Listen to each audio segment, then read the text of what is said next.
Ladies and gentlemen, I am in an incredibly unique position. I have created or optimized over 1,000 high-ticket offers in the past 4 years. My company, Scaling with Systems, builds end-to-end custom marketing systems for coaches, consultants, agencies, and online service providers. And the first thing we do for every client is optimize their offer. This means that I have tested dozens of different variations for almost every type of high-ticket offer you can imagine. Guarantee versus no guarantee, done for you versus done with you, high ticket versus low ticket, group coaching versus one-on-one. And I have seen how these different variations impact our marketing campaign success as well as the success of the overall business. Today, I want to share with you our battle-tested 4-step framework that we've taken over 1,000 high-ticket offers through in the hopes that you can leverage it to make your offer and your marketing campaigns more successful. The rest of this video is pulled directly from our free 4-week action plan, which you can get access to by going down below. In order to serve more people, grow your business, and start acquiring clients at scale, we first need to understand your offer, and by we, I really mean you, in order to make it what we call cold friendly. Cold friendly means that if you're talking to a stranger down the street and you say, hey, I help these people do this thing right here, they're gonna know exactly what you're talking about in just a few words, and they may even know some friends that could use your services, right?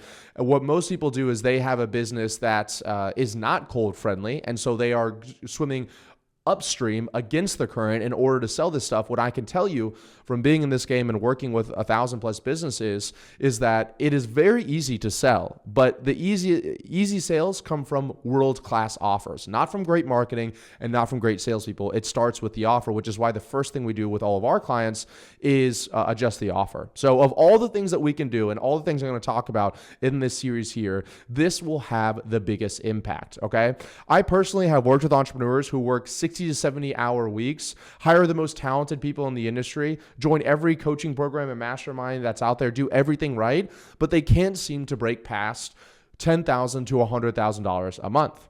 And then I've also worked with entrepreneurs who have almost no business acumen whatsoever. They barely work and don't really know what they're doing, yet they blow past $300,000 months and they're growing 50% month over month. So save people that are scamming people. The people that do this, the reason why they're able to do this is because they have the offer. Now, you may think that someone that's growing this quickly is scamming people, and that's a limiting mindset. Now, of course, there are people out there that are doing this, but in reality, I have seen enough businesses, and even one of our portfolio companies has grown tremendously faster than my main company because the offer is even better than our company, right? So the difference lies in this offer. Messaging, funnels, sales calls, all of these things are impacted by the offer itself, okay? And in many cases, you may not fully understand everything about your offer, which is totally fine. That's what we're gonna cover in these videos here. You may not know, who specifically that you're serving. You may not know what you're doing for them. You may not know the time frame. You may not know the activation points. You may not even know what the end result specifically looks like. And that is all those things together combines to make your offer, okay? So I'm actually going to walk through all of those things right now. This is probably the most valuable piece of content you'll consume all year, and that's inside of this series here, and it's very, very important. I spent a lot of time on this, and I think you're going to get a lot of value. So your offer can really be broken down into 2 main sections, and I'm going to walk through these 2 main sections here. I'm going to break it down into 4 total, but just to make it simple, there's 2 main sections. Who you're helping and where you're taking them to. So like, who is the person you're going after and where are they going to be once they're done working with you? And then what is required to get them there and how you're going to make it happen. Okay. So who you're helping and where you're taking them to is one part. And then what is required to take them to that point and how you're going to make it happen is the second point there. So think of a starting point and an end point, and then the journey in between. Those are pretty much the 2 main parts of your world-class offer that we're going to kind of build together. And I have this really simple graphic that I've created here that we kind of share with clients when we walk through. But you can see there's a starting point on the left-hand side right here, and then you can see there's an ending point on the right-hand side right here. And then these are what we call activation points. I'll go more in depth in that in a moment. And like the red is going to be done for you. The blue is do it yourself. The green is done with you. And those are what's known as mechanisms, right? So you know that they have to get to step one. How are you going to help them get to step one? So I'm going to break that down a lot more in depth in a little bit, but I wanted you to understand that those are the main elements of an offer, okay? So let me break these down for you, okay? So we do this for our clients, but let me just show you so you can kind of do this at home by yourself. So the first part of an offer is what we call client avatar, right? So this is who you are serving. And you may already kind of have an idea who you're serving, but I'd say 99.9% of the time, it's not specific enough, okay? So we have to start on your client avatar because this will have the biggest impact on the rest of your offer. Most people are not specific enough. Small subtleties can have a massive impact on your offer, your time frame, your time to value, the price, and the delivery of your product or service, right? So for example, let's say that I'm helping people that are in weight loss. I'm helping people lose weight. Well, if I help somebody that's 400 pounds lose 10 pounds, that's going to be a totally different offer and mechanism and everything than if I help somebody who is, at 15% body weight get down to 12% body weight, right? That still could be 10 pounds that they're losing, but two totally different mechanisms in order to get that person to do it. And that's how serious you need to take this part right here. So questions you have to ask yourself, right? Are they married? Have they tried a solution like yours before? So have they tried a weight loss solution before? Do they already use a CRM? Maybe you're helping them grow their business or you're helping them qualify more leads. Well, do they have a CRM that they're doing this by? Do they not have a CRM they're doing this by? Because every single subtlety here, if you help some people that have a CRM and some people that don't, it's going to compound and impact the back-end fulfillment, lengthen out your time to value, and make your offer less valuable, right? Do they have team members? Are they a solopreneur or do they have multiple team members that they're helping out scale, right? These are all the questions that we either ask ourselves and write down on a piece of paper. Our sales team have something that we call a one-pager, and this says, do they match each of these things? And before they're able to make an offer, they go over on a call with the potential prospect the different areas that we look for before we're able to make an offer. Because we know that if they match all of these things here, we can guarantee results because we're very specific who we work with, right?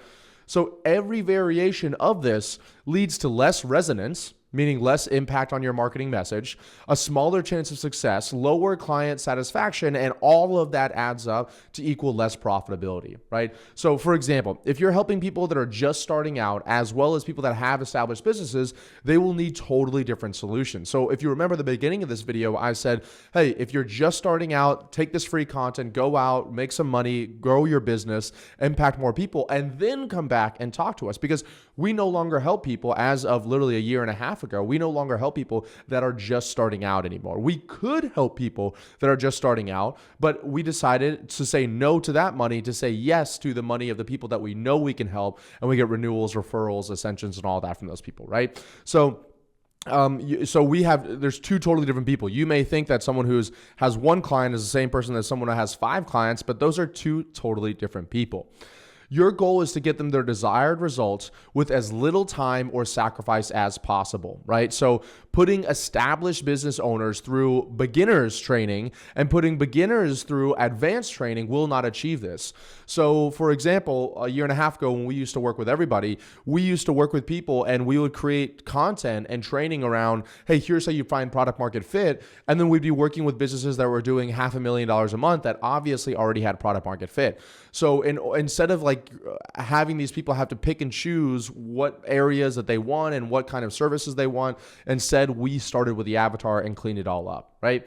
And it's also harder to serve more people because for every additional avatar that you have, so for every additional variation that you have here, you have to build them a custom solution instead of doing the exact same thing for the same person 10,000 times. So that's the difference between a custom service and a productized service. A custom service would be, hey, we can help this person. Oh yeah, we can help that person, and we can help that person, we can help that person. Where a productized service is, we only help this person and we do this exact one thing for them, the best of our absolute ability, and we guarantee results results, and it's just a copy and paste solution over and over again. The client doesn't feel like it's a copy and paste solution, but it is a copy and paste solution over and over and over and over again, okay? And I always just tell my clients, think of it like a wheelbarrow, right? That you're pushing back and forth through the snow. So imagine, I live in beautiful Miami, Florida, so I can't say anything, but let's imagine you're somewhere up north or you're in Canada, right? And there's just like 6 feet of snow, right? And you're trying to push this wheelbarrow through this snow right now. Well, when you are pushing this wheelbarrow through the snow, the first time you push it through to get to the other side, it's going to be hard. But then if you come back through the same tracks that you went over there, it's a little bit easier. And then you go back that way in the same tracks, it's even easier. And so you're going back and forth in these tracks, and it becomes very easy. And eventually you're barely pushing the wheelbarrow at all, and it's blowing through these little tracks here, even though there's snow everywhere else. Now, if you flip it around and you think about when you are serving new clients every single time, there's a new starting point and a new ending point. Then the first time you push the wheelbarrow, it's very hard. Then you come back and you have to push it in a different direction. That's very hard. Then you come back and you have to push it in a different direction. That's very hard. And that's what it's like to serve multiple clients and multiple different avatars. Okay. So hopefully that makes sense. Now let's go into transformation creation and refinement. So we've talked about the avatar. And like I said, the avatar is who you're serving. Now we need to know where you're taking them to. What are you doing for these specific people, right? So this is the transformation. This is not how you're going to get them there, but rather where you are going in general, okay? So for this part of the exercise, just imagine that you can wave a magic wand and every client does exactly what you tell them to do. You're able to get all the talent in the world to help your clients, and you're able to scale up no problem. Where would they end up, right? Because a lot of people, they would say, oh, I could help a client get to here, but it would be really hard to help them get to here. And the truth is, as I'll talk about later, good. It's not supposed to be easy. It should be hard to help your client get them there, or else they could do it on their own. And if you can solve for that difficult problem and you can do it in a profitable way, that's what a business is. And we'll talk about that in a moment. But just imagine, remove yourself from the material world and imagine that we can wave a magic wand and no matter where you want to take your clients to, you can get them there, right? And this is the typical, I help W do X in using Y in Z statement. So I'll say that again. Sorry. I help W do X using Y in Z, right? So I help men over 50 feel and look sexy so they can get their women of their dreams in 90 days or less. I help 9-to-5ers create passive income so they can achieve real freedom and take care of their loved ones in 30 days or less.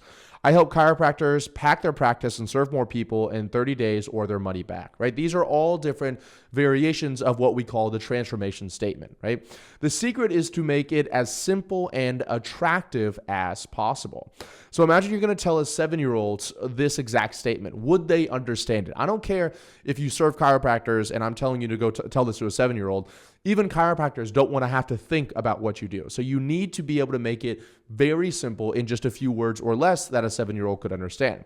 So whatever you write down at first, whatever you're deciding is the I help this person do this thing statement, remove 50% of it. So the first time you write this down, it's usually way too complicated.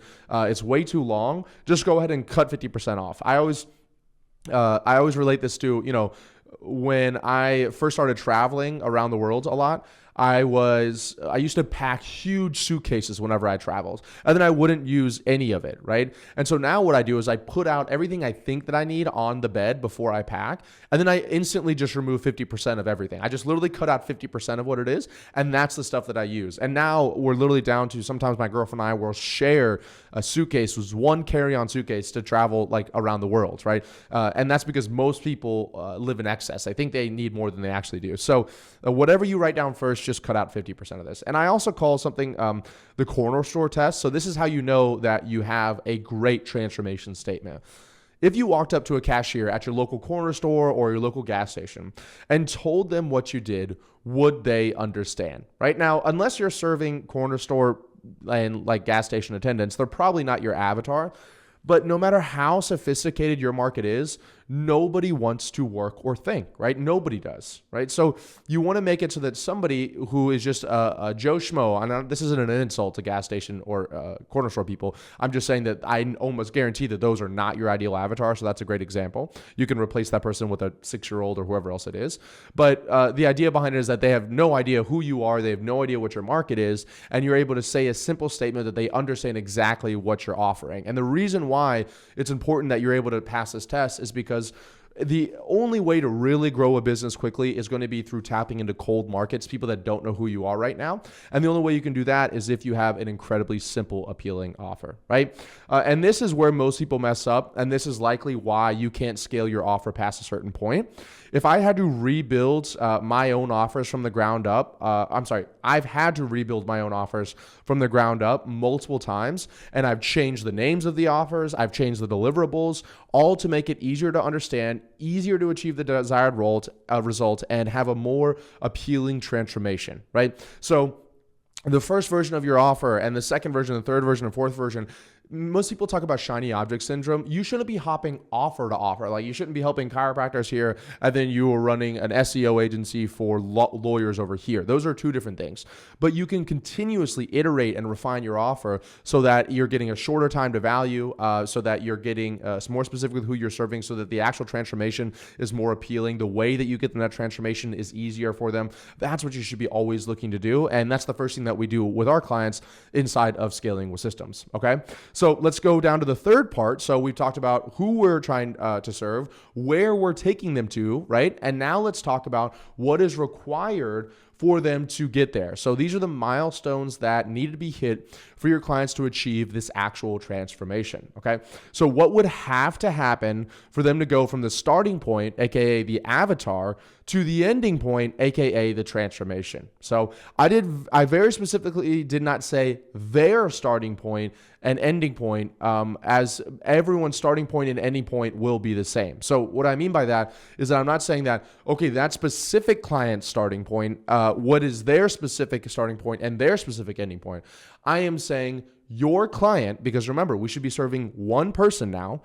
What is that starting point, and the transformation, what is that ending point? We're only doing one thing moving forward, okay? So remember that, all right? Now, it is important to note that we are not talking about stuff like coaching calls and course modules and onboarding calls. Those are what we call mechanisms, right? So I'm going to get to that more in depth in a moment. Don't worry. I know there's a lot of information for you, but we're talking about activation points. So this is just what somebody would have to go through or do in order to get from the starting point to the ending point. So a great example I always like to use is, like, let's say I wanted to go to the corner store that we talked about in the previous section here.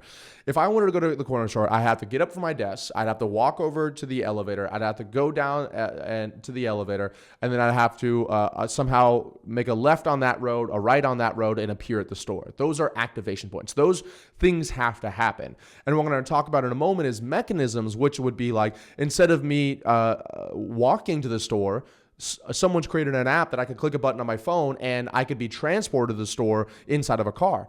Or the mechanism would be that I click a button and the food gets delivered to me, right? So activation points are what has to happen irregardless of your business. And then mechanisms are what you're paid for. What does your business do to make those activation points easier, right? Think of the printing press. Before, in order to print to get a piece of paper, you had to go through the activation points. You had to write the thing, and then you had to go out and it had to be like written 100 times by different people. You had to pay those people, et cetera, et cetera. Then a printing press came out. That's the mechanism. And it said, hey, instead of having it written 100 times by 100 people, we'll use a machine to do that. And that obviously revolutionized the world, right? So that's the difference between activation points and mechanisms. So for you, let your imagination run wild, right? Don't limit yourself based on resources, knowledge, or experience. Okay, so this is just us. These should be all statements of facts, right? This should not be up to influence from the outside world. Activation points are simply facts, right? So I always also tell people, like IKEA, right? This should be really similar to IKEA. If you bought something from IKEA, how would you get the thing from IKEA to a fully set up, established piece of furniture? Well, step one, you need to open the package. Step two, you need to unbox everything. Step three, you need to attach the legs to the base. Step four, you need to attach the base to the back, right? And so those are the 4 steps that need to happen in order to get a piece of IKEA furniture. I'm not saying I'm building it, somebody else is building it. I'm not saying that it's an easy to open package. They have the tools already installed in there, so you don't have to find your own tools. I'm just saying that somehow somebody needs to open it, unbox it, attach the legs to the base, and attach the base to the legs, right? And so, for example, if I was to talk about mechanisms, which we're going to talk about in a moment, then this would be what would be used to make the journey faster, better, and cheaper. So a mechanism would be, okay, instead of when the activation point would be they needed to open the package, what if we made the package just so you clicked one button on the top of the package and the entire package unfolded itself and all of the tools and everything laid out very nicely, right? I know that doesn't exist, but that would be a mechanism. That'd be very, very convenient, right? For step 3, they need to attach the legs to the base. Imagine if they made the legs screwable, so you didn't even need tools. You just like got a couch and you got the legs, and then you just screwed the legs onto the base. That would make everything a lot easier. There wouldn't need to be tools. You wouldn't need to throw things away. You could get it done a lot faster, et cetera, et cetera. So those are mechanisms to the activation point, right? Another example for scaling with systems, right? If I had to create one for scaling with systems, the activation points may be like step 1, the client has a clear, concise, and appealing offer. That has to happen. So whether they come in with that offer or we help them refine that offer, that has to happen for us to be able to help them scale. Step 2 is the client has a scalable and profitable lead mechanism for turning eyeballs into qualified booked appointments. So, whether we build it for them, they already have it when they come in, whatever else it is, they need to have a scalable and profitable lead mechanism for turning strangers into qualified booked appointments. And then the client needs to have a scalable and profitable traffic mechanism for getting as many eyeballs as possible to the lead mechanism. So this means that whether we're running the traffic for them, they're running the traffic, whether we use Facebook ads, whether we use YouTube ads, whether we use whatever else it is, there needs to be a traffic mechanism sending people to this lead mechanism that we've built. And then step 4 would be like the client can easily read and understand and make decisions based on data. So, whether we give them reports to help them read, we help them set up a software that gives reports to them that help them read, those are mechanisms, but they need to be able to easily read, understand, and make decisions based on data. So those are all steps that our clients have to take in order to go, from working with us and not having a predictable, scalable acquisition system to having a predictable, scalable, and profitable client acquisition system. So irregardless of what we do, these are an example of just 4 of the steps that we would need to take them there, right? So now let's talk about mechanisms. So this is the fun part, in my opinion, because this is kind of where we get to act like mad scientists a little bit, right? So now that we know what has to happen for your clients to achieve their transformation, now we get to create a solution that assists your clients in hitting every single one of those activation points every single time. So, remember earlier I said, you're out of the material world, you've ascended everything. Let's come back into reality now. And let's say based on what we know and what resources we have, how can we make the transformation guaranteed to happen, right? So I'm going to talk about some examples here that I think will be really helpful in a moment. But before it was like, okay, these things have to happen for our client to see results. Now we're going to come back in and say, based on the money that I have, the skills that I have, the team members that I have, based on my resources, how do I essentially guarantee that those activation points get hit in the easiest, shortest amount of time possible? Okay. So if we think about what are the resources at our disposal, you have technology, you have automation, you have team members, you have media assets like this video here, you have in-person events, et cetera, et cetera. So these are all different mechanisms that we can use in order to help our clients get from the beginning through the activation points to the end. And a mistake that I see a lot of people make is they say, oh, I'm a done for you service. I'm a done with you service. We're a do it yourself service. No. That's what you call an okay offer, right? What we like to say we are at Scaling with Systems is we are a whatever it fucking takes service. And excuse my French here, right? But I just want to show you how impactful this is. It is a whatever it takes service. What is required to help this person achieve the transformation, right? That is what it takes. All of the best offers that I've seen out there use a combination of doing it for them doing some of the stuff themselves, you doing some of the stuff with them to hit the transformation every single time. I have a different video and some other assets and content that if you end up working with us, you'll get access to later on. But where I talk about the biggest mistake with advertising agencies is that, they're like a done for you service, but that's not enough to achieve a transformation. It's just not enough. You can't just come in and run ads for somebody else. There's so many different elements and aspects of that person being able to grow their business more than just like connecting Facebook ads to it. If it was just connecting Facebook ads, every business would be a multi-million-dollar business, right? There's so much more in depth from it. And that's why advertising agencies struggle to scale a lot of times because they're just focused on one aspect of an overall transformation, right? So let's start thinking about how do we reduce the sacrifice and time involved in getting this person through these activation points, right? So there's a really, I talk about this a lot more whenever we work with clients, but there's a really great book by a gentleman named Alex Ramosi. I've spent some time with him. He's actually come to my house.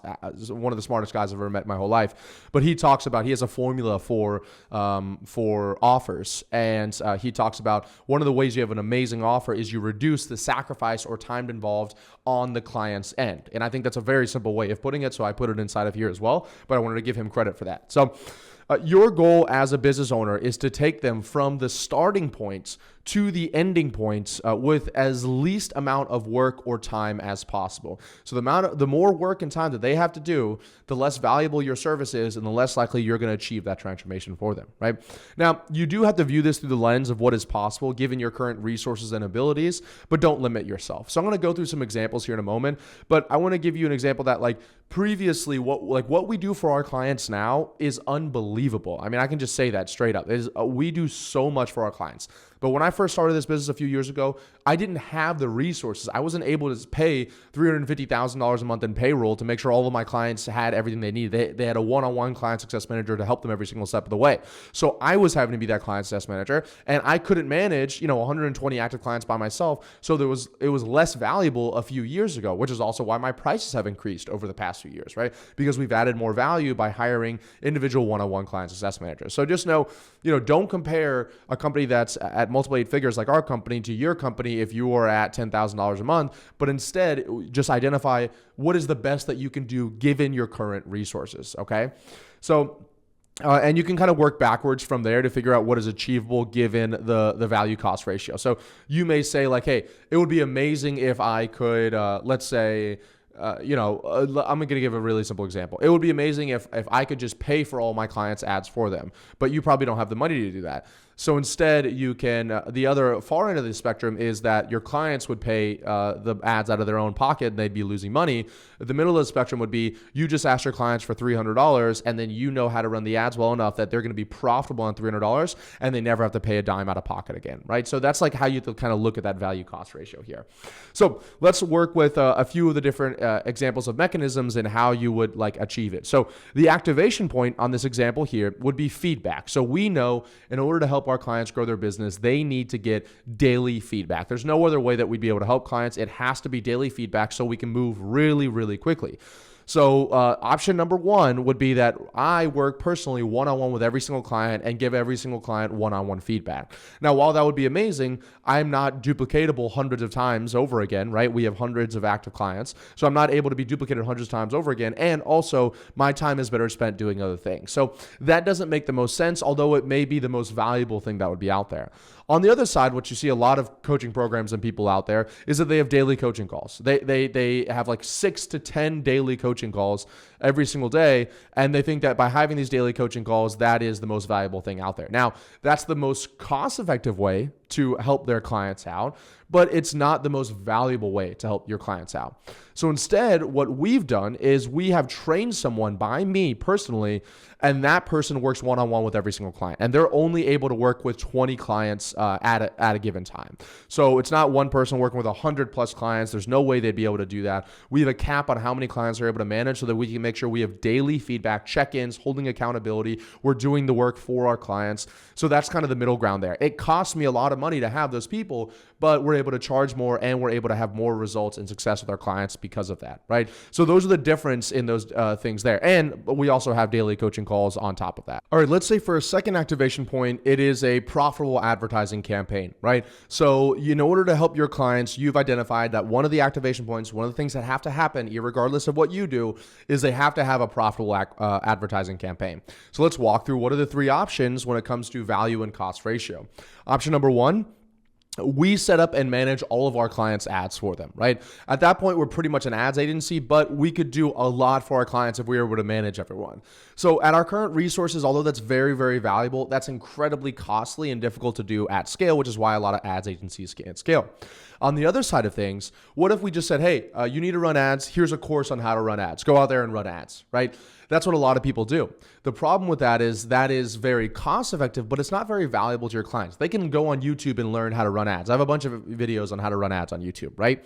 Well, what if instead on the middle ground, that same person that I talked about in that previous point here, what if we got that person to literally set up, script the ads, decide the targeting, get on a call with you, set everything up inside your ads manager, like literally they move the mouse and they do everything for you, and they launch it. You guys launch everything together, and then we help you manage them, right? So we're like, hey, I would probably turn this one off, I'd keep this one on, et cetera, so that you learn how to do it, which is very, very valuable, because even me as a CEO, I still spend my time managing ads because I can't think of a better use of my time.